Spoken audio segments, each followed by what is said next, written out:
வணக்கம் நண்பர்களே. அதாவது நில அபகரிப்பு வழக்கில் அமைச்சர் பொன்முடி உட்பட 7 பேர் விடுப்பு அப்படின்ற மாதிரி தகவல் கிடைச்சிருக்கு. அதாவது நில அபகரிப்பில் வழக்கிலிருந்து அமைச்சர் பொன்முடி உட்பட 7 பேரை விடுவித்து சிறப்பு நீதிமன்றம் உத்தரவு பிறப்பிச்சிருக்கு. கடந்த 1996ஆம் ஆண்டு முதல்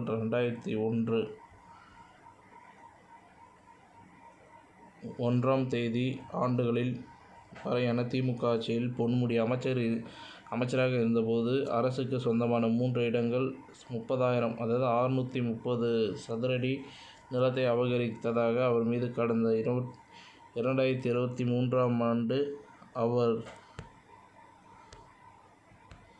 புகார் எழுந்தது. அதே நேரம் போலி ஆவணங்கள் மூலம் நிலத்தை அமைச்சர் பொன்முடி தனது மாமியார் சரஸ்வதி பெயரில் 10,000 பத்திரப்பதிவு செய்ததாக லஞ்ச ஒழிப்புத்துறை வழக்கு பதிவு செய்திருக்காங்க. விசாரணை தொடங்கியது. இது தொடர்பாக சென்னை லஞ்ச ஒழிப்பு துறை காவல்துறையினர் விசாரணை நடத்தி அமைச்சர் பொன்முடி, அவர்களது மாமியார் சரஸ்வதி உள்ளிட்ட 10 பேர் மீது வழக்கு பதிவு செய்தனர். இது தொடர்பான விசாரணை முடிந்த நிலையில் கடந்த 2004ஆம் ஆண்டு அமைச்சர் பொன்முடி உள்ளிட்ட 10 பேருக்கு எதிராக லஞ்ச ஒழிப்புத்துறையினர் சென்னை சிறப்பு நீதிமன்றத்தில் குற்றம் பத்திரிகை தாக்கல் செஞ்சுருந்தாங்க.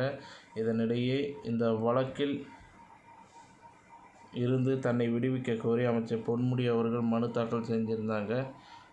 இதனை விசாரித்த சிறப்பு நீதிமன்றம் பொன்முடியை வழக்கிலிருந்து விடுவித்து 2007இல் உத்தரவிட்டது. இந்த உத்தரவை எதிர்த்து லஞ்ச ஒழிப்புத்துறை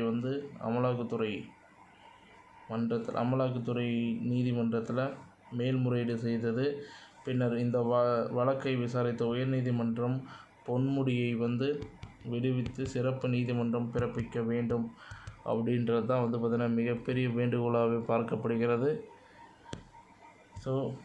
பொன்முடி உள்ளிட்ட 10 பேர் மீதான வழக்கு சென்னை ஆட்சியர் அலுவலக வளாகத்தில் உள்ள MP, MLAக்கள் மீதான குற்ற வழக்குகளை விசாரிக்கும் சிறப்பு நீதிமன்றத்தில் நடைபெற்று வருகிறது.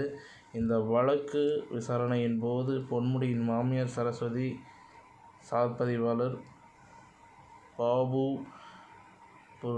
புருபாபு, சைதை, கிட்டு ஆகிய 3 பேரும் உயிரிழந்தனர். இதனால் பொன்முடி உள்ளிட்ட மற்ற 7 பேர் மீதான வழக்கு விசாரணை தொடங்கியிருக்கிறது.